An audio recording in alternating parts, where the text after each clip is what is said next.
Okay, mind-bending theory.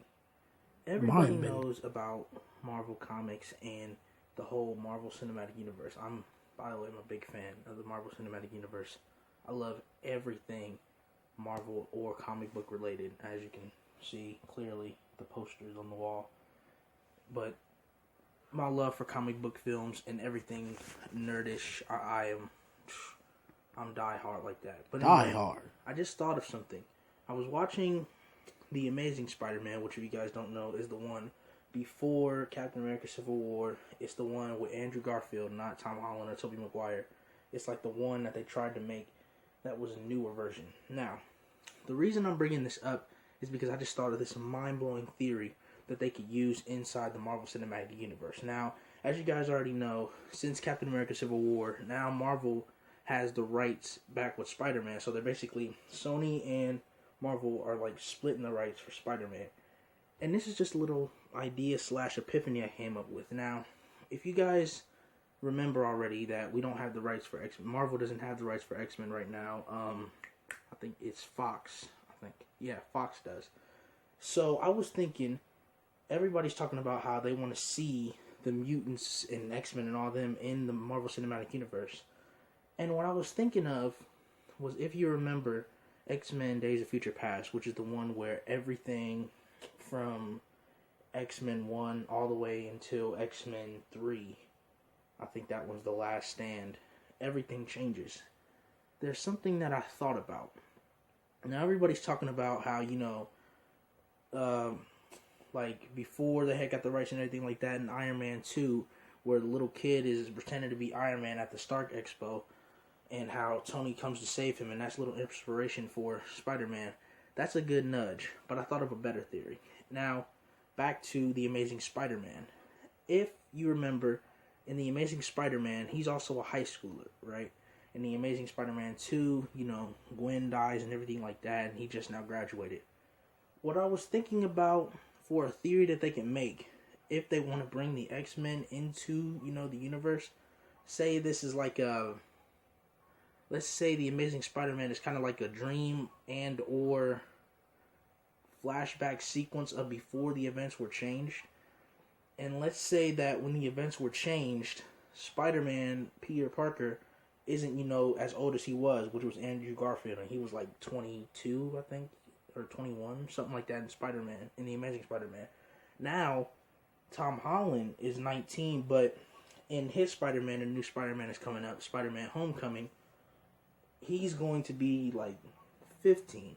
So I was thinking, what if the X-Men future line, if they ever brought it into the Marvel Cinematic Universe, which, Lord, I hope it's soon. What if that changed it? Like, basically, everything that happened to Peter and everything like that in The Amazing Spider-Man still goes hand in hand with the Marvel Cinematic Universe. The only difference is that all those events were changed, making him younger for, the X-Men stuff coming to light. Because, as you guys already know, for those of you who don't understand, it's not that hard. Basically, in X-Men Days of Future Past, mutants and, like, humans and stuff like that were supposed to be enslaved and or dead. I think mostly dead, though. And they were, basically, everybody was being killed off by these things called Sentinels.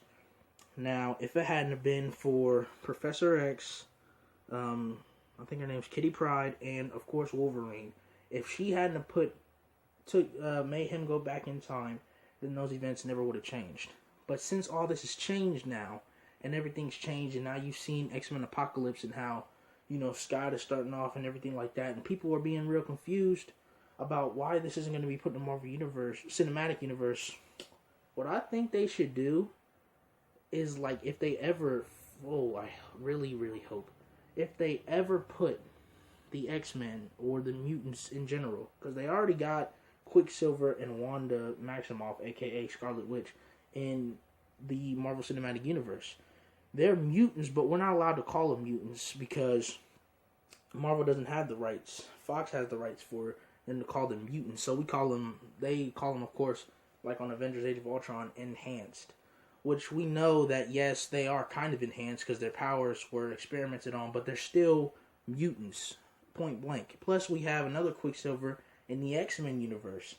And to Marvel fans like me who aren't, fully equipped on the whole rights and everything like that, they're not going to understand. Like, they're going to be like, okay, so we got Quicksilver and Scarlet Witch. Where's the rest of the X-Men at?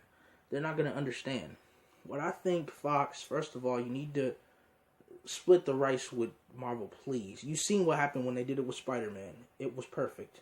Literally, Tom Holland is like, I can't wait to see Spider-Man Homecoming, man. But if they split the rights, I think that's a good theory that I think should be on everyone's show. I mean, it's just something that I thought up. Because think about it. Every event that's happened in the Amazing Spider-Man 1 and 2, we can basically say already happened in the Marvel Cinematic Universe, but we just gotta say he was, younger or whatever. And the events in X-Men Days of Future Past made him younger. So all this crap has already happened. It's just that he's not, 19 or whatever age he was when he was in high school. He's now 15 and, steadily growing. And as you guys already know, since he's part of the Marvel Cinematic Universe now, they can do whatever they want with Spider-Man. And I was thinking that could work perfectly.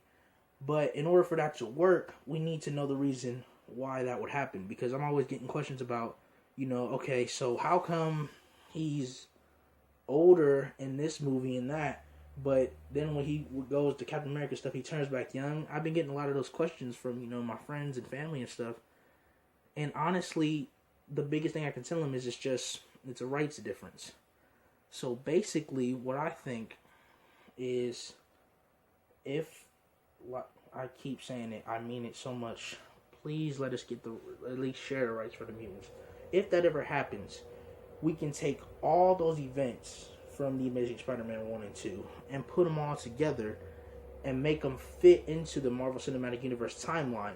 But we just all have to, kind of pretend in the back of our minds that when all that happened, Spider-Man was like 15 years of age.